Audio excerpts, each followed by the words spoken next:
तो फिल्म की शुरुआत एक क्लास से होती है जहाँ सब कुछ बिल्कुल नॉर्मल लग रहा था। यूकू जो कि क्लास की टीचर है वो सभी बच्चों को दूध देती है और बच्चे जल्दी से वो मुफ्त का दूध पी जाते हैं, सिवाय कुछ शरारती लड़कों के जिन्होंने दूध जमीन पर गिरा दिया था। मगर यूकू को बिल्कुल परवाह नहीं थी क्योंकि वो तो सिर्फ 2 ही स्टूडेंट से बदला लेना चाहती थी जो क्लास में थे। असल में उसने दूध में कुछ मिलाया हुआ था। उसने देखा जब वो दोनों स्टूडेंट अपना सारा दूध पी रहे थे तो वो बहुत ज्यादा रिलैक्स हो गई। फिर वो आहिस्ता से वापस अपनी जगह पर चली गई और आहिस्ता से यूको ने अपने स्टूडेंट्स को बताया कि ये उनकी आखिरी क्लास है। बेल बजते ही वो हमेशा के लिए रिजाइन दे देंगी। स्टूडेंट्स का तो खुशी का ठिकाना नहीं रहता और वो जोर जोर से चिल्लाने लग जाते हैं। उन्हें लग रहा था कि उन्होंने ही यूको को तंग कर करके भगा दिया। वो तो बहुत खुश थे। यूको भी उदास नहीं थी। इस सारे रिएक्शन के बारे में उसे पहले से ही पता था। अब वो आगे बढ़कर क्लास का दरवाजा बंद कर देती है ताकि इनका शोर दूसरी क्लासेस को तंग ना करे। लेकिन असल वजह ये नहीं थी दरवाजा बंद करने की। असल वजह थी अब जो वो बच्चों से कहना चाह रही थी वो नहीं चाहती थी कि बाहर का कोई इंसान ये बात सुन ले। उन्होंने बोर्ड पर बड़ा सा लिखा फेट यानी किस्मत। चौक की आवाज इतनी ज्यादा थी कि पूरी क्लास एकदम से चौक की आवाज सुनकर चुप हो गई। यूको अब स्टेज से उतरी और उसने अपना आखिरी सबक देना शुरू किया। वो सबको बताती है कि मैं आज आप लोगों को बताऊंगी कि जिंदगी का मकसद क्या होता है। ये कॉन्सेप्ट समझाने के लिए वो अपनी ही जिंदगी की कहानी सुनाना शुरू करती हैं और बताती हैं कि जब मेरी शादी हुई तो थोड़े ही अरसे बाद मुझे पता चला कि मेरे हस्बैंड मुझे चीट कर रहे थे और इसी वजह से उन्हें एड्स हो चुका था। जिस टाइम यूको को ये बात पता चली तब वो प्रेग्नेंट हो चुकी थी। शादी तो इस वजह से टूट गई लेकिन यूको ने फिर भी अपनी बेटी को जन्म दिया। जैसे ही उसके ये लफ्ज खत्म हुए यूको के सबसे पास बैठी लड़की ने फौरन अपनी सांसें रोक ली। उसे डर था कि कहीं HIV वायरस हवा से ही उस तक न आ जाए। पीछे बैठी हुई लड़की तो उसे बुरा भला कहने लगी और उसने कहा कि टीचर और उनकी बेटी को फौरन स्कूल से बाहर निकल जाना चाहिए। तब यूको ने उन्हें समझाया कि HIV हवा से नहीं फैलता, यहाँ तक के नॉर्मल हाथ मिलाने से भी बीमारी लगने का कोई खतरा नहीं होता। वो बताती है कि मेरी भी किस्मत अच्छी थी, मैं खुद भी एड्स से बच गई और इस तरह मेरी बेटी भी एड्स का शिकार नहीं हुई। बस ये सुनकर तो स्टूडेंट्स सुकून का सांस लेते हैं, पर यूको अगले पल जो बात कहती है उससे सबके होश उड़ जाते हैं। वो बताती है कि मेरी बेटी कुछ महीने पहले मर चुकी थी मगर उसकी मौत की वजह एड्स नहीं थी, वो स्कूल के बंद पड़े स्विमिंग पूल में डूब गई थी। वो बताती हैं कि पुलिस इन्वेस्टिगेशन भी हुई। पुलिस को भी यही लगा कि मौत स्विमिंग पूल में डूबने की वजह से हुई है, मगर उस सब के बावजूद भी मैं जानती हूँ कि मेरी बेटी का मर्डर हुआ है और मुझे अपनी बेटी के मर्डर्स के बारे में भी पता है। वो भी इसी क्लास में बैठे हुए हैं।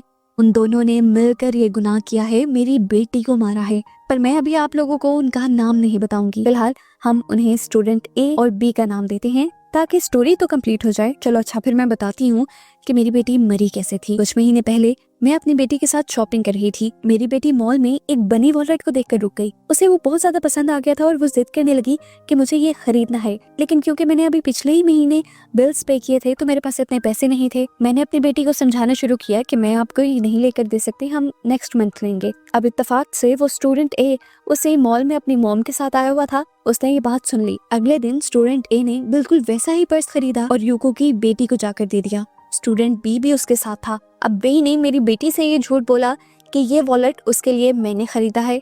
अब मेरी बेटी छोटी सी थी, मासूम थी, बेचारी ने खुशी से वो पर्स ले भी लिया। लेकिन जैसे ही उसने पर्स पकड़ा तो उसे जोर से बिजली का झटका लगा क्योंकि वो पर्स इलेक्ट्रिक्यूटेड था। उसके अंदर एक ऐसी डिवाइस लगाई गई थी जो दूसरे को बिजली का झटका दे सकते हैं। हालांकि वो झटका हल्का सा था, कोई इससे मर नहीं सकता था, लेकिन स्टूडेंट B बहुत ज्यादा डर गया था। उसे लगा कि वो बच्ची मर गई है। स्टूडेंट A ये बात जानता था कि बच्ची नहीं मरी। B को लग रहा था कि वो बच्ची मर गई और अब उसे ये भी डर था कि कहीं केस में उसका नाम ना आ जाए। पुलिस से और अपनी मॉम डैड की मार डांट से बचने के लिए उसने क्या किया कि मेरी बेटी को उठाया और पूल में फेंक दिया ताकि सबको लगे कि ये सिर्फ एक हादसा था। ये तो मानना पड़ेगा कि B ने प्लान बहुत अच्छा बनाया था। सच में पुलिस को उनके खिलाफ कोई सबूत नहीं मिले, लेकिन मुझे मिल गए क्योंकि मुझे पूल के पास से वो पर्स मिल गया और मुझे उस पर्स के अंदर से वो इलेक्ट्रिक्यूटेड डिवाइस भी मिल गई और उसी से तो मेरा शक पक्का हो गया क्योंकि इस इंसिडेंट से कुछ दिन पहले उन दोनों लड़कों ने इसी पर्स और इसी डिवाइस के जरिए मेरे साथ भी प्रैंक करने की कोशिश की थी ए ने बताया था कि ये उसकी बहुत ही खास इन्वेंशन है। उस लड़के ने अपनी इस इन्वेंशन को एंटी थेफ्ट वॉलेट का नाम दिया था और उसने बोला था कि अगर कोई चोर चोरी करने लगे और ये डिवाइस उनके पर्स के अंदर रखी हो तो कोई भी चोर चोरी नहीं कर पाएगा, बल्कि करंट लगकर डरकर भाग जाएगा।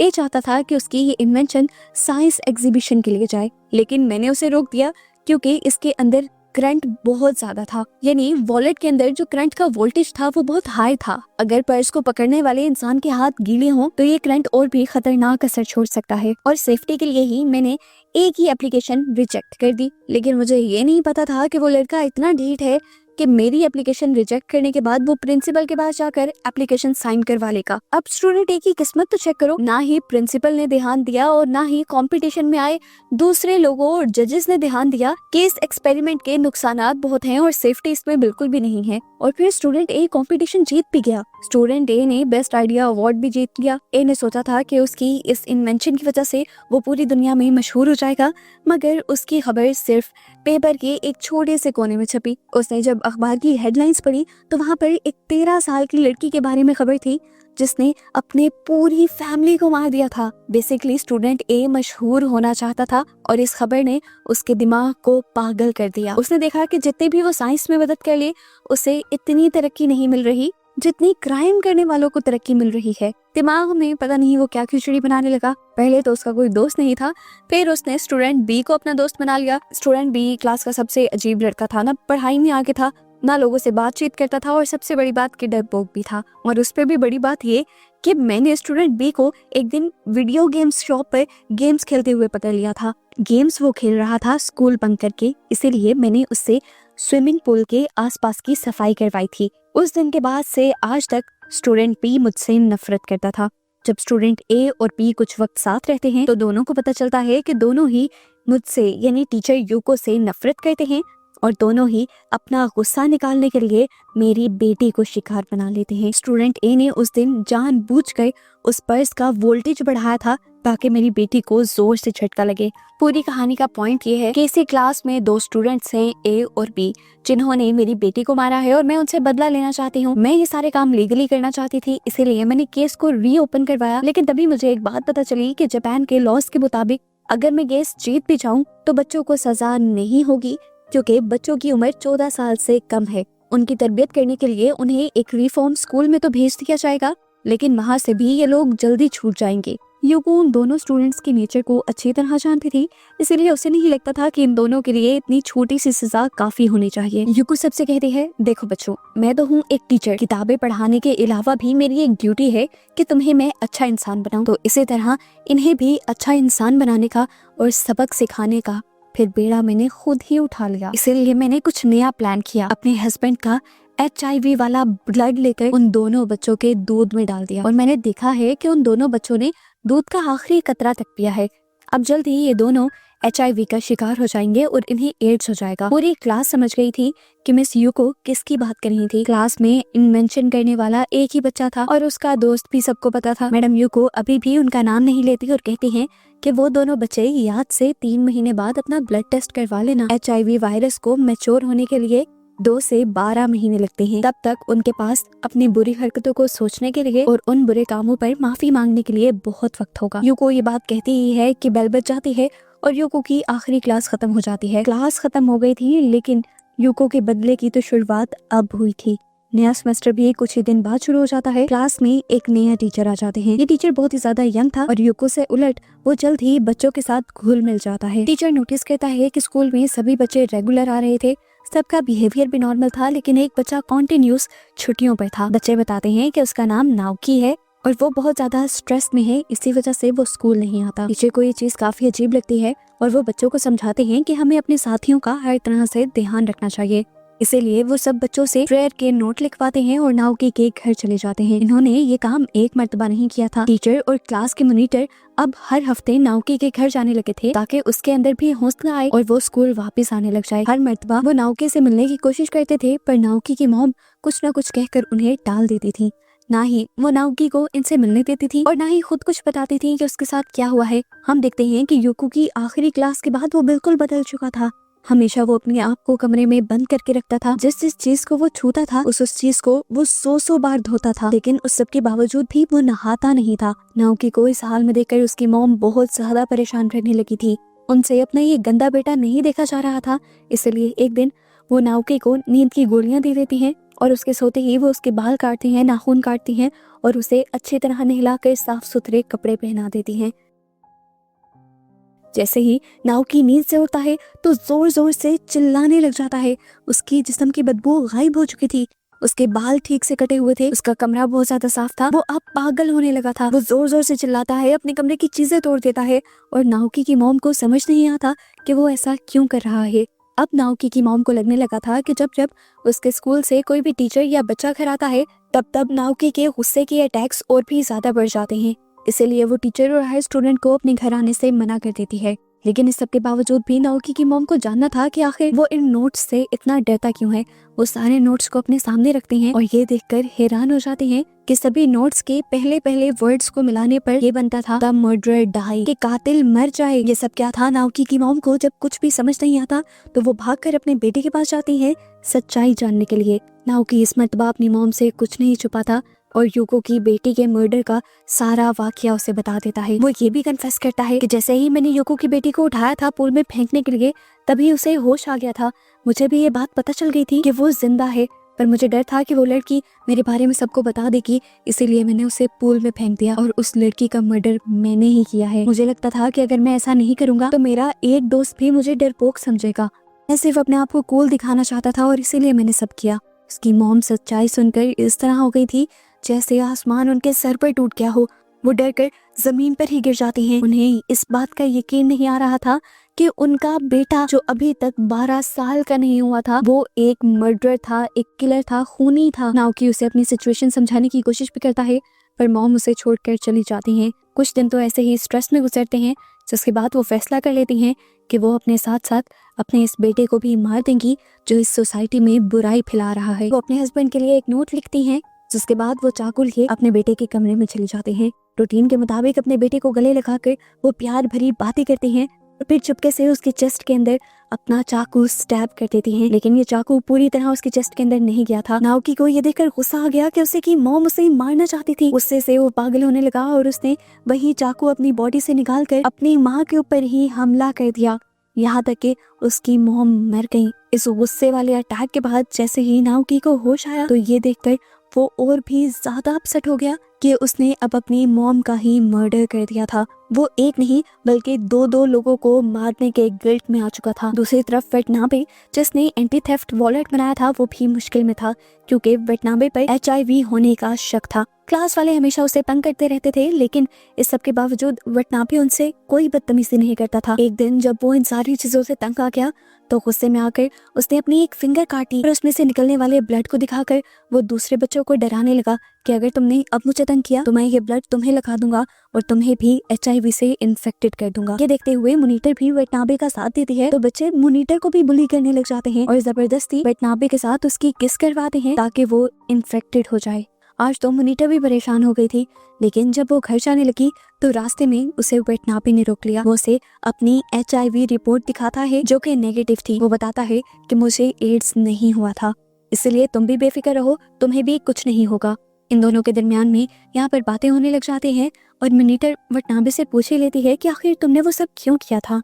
वेटनाबे अपनी कहानी शुरू करता है और बताता है कि मेरी मॉम एक बहुत ही बड़ी साइंटिस्ट थी, लेकिन उन्होंने जिस आदमी से यानी मेरे डैड से शादी की उनका IQ बहुत ही ज्यादा कम था। वो अपनी रिसर्च की बातें मेरे डैड से नहीं कर पाती थी और फिर इसी सब के दौरान मैं भी पैदा हो गया और मेरी वजह से मेरी मॉम को अपनी सारी रिसर्च छोड़नी पड़ी। जैसे जैसे मैं बड़ा होता रहा मॉम को रिग्रेट होने लगा अपने फैसले पर, क्योंकि उन्हें मैं एक बहुत ही एवरेज बच्चा लगता था और वो इस हकीकत को एक्सेप्ट नहीं कर पा रही थी कि एक इतनी बड़ी साइंटिस्ट के पास एक एवरेज नॉर्मल जहनियत का बच्चा कैसे पैदा हो सकता है। इसी वजह से मेरी मॉम को मुझसे ही नफरत होने लगी। उन्हें ये भी लगने लगा कि मुझे पैदा कर कर उन्होंने अपना सारा करियर छोड़ दिया है जिसकी उनको जरूरत भी नहीं थी। ऐसे ही नेगेटिव सोचों की वजह से वो अक्सर मुझे मारा पीटा करती थी और मेरे डैड को काफी अरसे तक तो इस चीज का पता भी नहीं था। जैसे ही मेरे डैड को इन चीजों के बारे में पता चला तो उन्होंने फौरन ही मेरी मॉम को डाइवोर्स दे दी। मॉम ने भी एलुमनी के पैसे लिए और दोबारा से अपने रिसर्चेस स्टार्ट कर दिए और उन्हें ये याद भी नहीं रहा कि उनका कोई बेटा भी है। हालांकि मैं अपनी मॉम से बहुत ज्यादा प्यार करता था। मेरी हमेशा से एक ख्वाहिश थी कि मेरी मॉम मुझसे मिले और इस ख्वाहिश में मैं इतना ज्यादा पागल हो गया कि वो सब काम करने लगा जो मेरी मॉम को पसंद थे। मैंने नई नई इन्वेंशंस की और उस वेबसाइट पर मैं अपलोड करने लगा जिस वेबसाइट पर मेरी मॉम भी काम करती थी। मुझे उम्मीद थी कि कभी मेरी मॉम मुझे नोटिस करेंगे, पर ऐसा भी कभी नहीं हुआ। एक और अजीब बात वो मॉनिटर को ये बताता है कि जिस दिन मुझे पता चला कि मैंने HIV वाला दूध पिया है, मैं उस दिन भी नहीं रोया। मैं तो उल्टा खुश था। मैं बाथरूम में जाकर पागलों की तरह हंसा क्योंकि मुझे लगता था कि जब मैं बीमार हो जाऊंगा तब मेरी मॉम एक मर्तबा मेरे से मिलने आएंगी। मैंने 3 महीने पूरे होते ही टेस्ट करवाया, लेकिन टेस्ट की रिपोर्ट नेगेटिव निकली। अब मेरे दिल में दोबारा हुआ कि अपनी मॉम से मिलने के लिए मुझे खुद ही ट्राई करना होगा। पहले मेरी पोस्ट पर 0 व्यूज आते थे, फिर मैंने एक नया तरीका अपनाया और अपनी इन्हीं इन्वेंशन से जानवरों को टॉर्चर किया, ये दिखाने के लिए कि मेरी इन्वेंशन से चोरों को टॉर्चर भी किया जा सकता है। लोगों को मेरा मकसद तो नहीं नजर आया, लेकिन जानवरों को टॉर्चर करना नजर आ गया और उन्हें ये चीज अच्छी भी लगने लगी। अचानक से मेरी पोस्ट पर बहुत सारे व्यूज आने लगे और कमेंट्स भी। मुझे लगा कि इसी तरीके से मैं मशहूर होने लगूंगा और फिर मैं वेबसाइट पर ऐसे ही पोस्ट करने लगा, पर अभी भी कोई फायदा नहीं हुआ। आज की पोस्ट के बाद भी मेरी मॉम ने मुझे नोटिस नहीं किया। ये सारी कहानी सुनने के बाद मॉनिटर को उसके साथ हमदर्दी होने लग जाती है और ये दोनों दोस्त बन जाते हैं। फिर मॉनिटर भी अब यहाँ से घर चले जाती है, लेकिन वो अपनी डायरी यही वटनाबे के पास ही छोड़ जाती है। वटनाबे जैसे ही उसकी डायरी पढ़ता है तो शॉक में चला जाता है, ये जानने के बाद कि मॉनिटर असल में टीचर यूको से मिली हुई थी। मॉनिटर और नए टीचर दोनों ही यूको से पैसे लेते थे और इसीलिए सारे बच्चों से नोट्स लिखवाकर वो नाओकी के घर जाते थे। उन नोट्स में मॉनिटर ही द मर्डर के स्पेलिंग को हाईलाइट किया करती थी। इस डायरी के जरिए ये सारी सच्चाई जानने के बाद वटनाबे और भी ज्यादा डर जाता है और उसे इस बात पर यकीन आ जाता है कि इस दुनिया में कोई भी यकीन के लायक नहीं, और उसे अब ये भी डर लगने लगता है कि कहीं मॉनिटर भी यूको के कहने पर ही तो उसकी दोस्त नहीं बनी। क्या वो भी वटनाबे से यूको का बदला तो नहीं लेना चाहती। अगले दिन जैसे ही मॉनिटर उससे मिलने के लिए उसकी मॉम की बनाई पुरानी लैब में आती है तो वटनाबे उस पर गुस्सा होने लग जाता है क्योंकि उसने डायरी पढ़ ली थी। ये सुनना था और फिर क्या था, मॉनिटर ने भी सारा प्लान उसे बता दिया। उसका बोला हुआ एक एक लफ्ज वटनाबे के दिल में चुभ रहा था। ऐसा भी कैसे हो सकता था कि दुनिया में कोई भी नहीं जो उससे प्यार करे।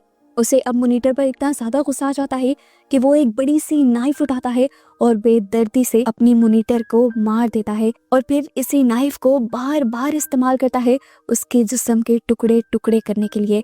और इस सब की भी वो वीडियो बनाता है, जिसके बाद वो अपनी मॉनिटर के सारे बॉडी पार्ट्स फ्रीजर में फ्रीज कर देता है। और अब के बाद जब जब वो फ्रिज खोलता था तो मरी हुई अपनी मॉनिटर को बहुत ही अदब से हाय कहता था। इस टाइम तक तो उसे इस चीज का डर ही नहीं था कि उसने दूसरी लड़की का भी मर्डर कर दिया है, क्योंकि उसे पता था कि जापानीज लॉ के मुताबिक इस उम्र में उसे कोई भी सजा नहीं मिलेगी। इसलिए अब अपनी वो एक वीडियो बनाता है और उस वीडियो में सब कुछ बता देता है जो उसने किया था। साथ ही वो ये भी बताता है कि उसने अब एक बॉम्ब बनाया है, जिस बॉम्ब को वो अगले दिन स्कूल में एनुअल डे पर इंस्टॉल करेगा। वो जानता है कि उसे एनुअल डे पर पोजीशन मिलेगी और पोजीशन के मिलते ही वो इस बॉम्ब को एक्सप्लोड कर देगा। वो चाहता है कि इस वीडियो के जरिए उसकी मॉम कम से कम ये बात जान ले कि उसका बेटा कोई नालायक नहीं है, बल्कि उन्हीं की तरह एक बहुत अच्छा साइंटिस्ट है। टाइमर लगाकर इस वीडियो को अपलोड करने के बाद वो स्कूल में बॉम्ब भी इंस्टॉल कराता है और प्लान के मुताबिक अगले दिन अपनी स्पीच के बाद जब सभी बच्चे तालियां बजा रहे होते हैं तो वो अपने मोबाइल का एक बटन दबाता है जिसके साथ वो बम इंस्टॉल था, लेकिन यहाँ पर कुछ भी नहीं होता। ये देखकर वो परेशान हो जाता है और ऑडिटोरियम से बाहर आ जाता है और यहीं पर उसे यूको मिलती है। यूको उसके हर हरकत पर नजर रखती थी। वो उसके वेबसाइट पे पोस्ट किए हुए सभी ब्लॉग्स भी पढ़ती थी और सारी वीडियोस भी दिखती थी और उन्हीं से यूको को पता चला था कि अगले दिन वो स्कूल में बॉम्ब इंस्टॉल करने वाला है। इसीलिए यूको ने पहले ही बम को डिस्पोज ऑफ कर दिया था और सारे बच्चों की जान बचा ली थी। अब यूको वटनाबे से कहती है, तुम ये सब इसीलिए कर रहे हो ना कि तुम्हें तुम्हारी मॉम की टेंशन मिल जाए, लेकिन तुम्हारी मॉम तो तुम्हारा नाम भी नहीं सुनना चाहती। आज सुबह ही गई थी मैं उनसे मिलने के लिए, मैंने उन्हें एक गिफ्ट भी दिया और कहा कि ये तुमने भेजा है, लेकिन उन्होंने खोल कर भी नहीं देखा। और अब जैसे ही तुमने ये बॉम्ब का बटन दबाया ना, ये वहाँ तुम्हारी मॉम के ऑफिस में एक्सप्लोड हो गया है। अगर तुम्हारी मॉम तुम्हें चाहती और उस गिफ्ट को खोल कर देख लेती तो उन्हें पता चल जाता कि इसमें बॉम्ब है, लेकिन तुमसे की गई नफरत ने उन्हें मार दिया और यहाँ तुम्हारी हरकतों ने तुमसे वो सब छीन लिया जो तुम लाइफ में चाहते थे और अब तुम पूरी जिंदगी इसी अजियत के साथ जिंदा रहोगे। यूको की ये सारी बातें वटनाबे का सर फाड़ ही थी, उसके नाक से खून निकलने लगा था और वो अब सारे बच्चों के दरमियान में बैठा जोर जोर से चिल्लाने लगा था। इस तरह से उसे असलियत देकर यूको का भी बदला पूरा हो गया था, इसीलिए वो वहाँ से चली जाती है और इसी सब के साथ ये मूवी यहाँ ख़त्म हो जाती है।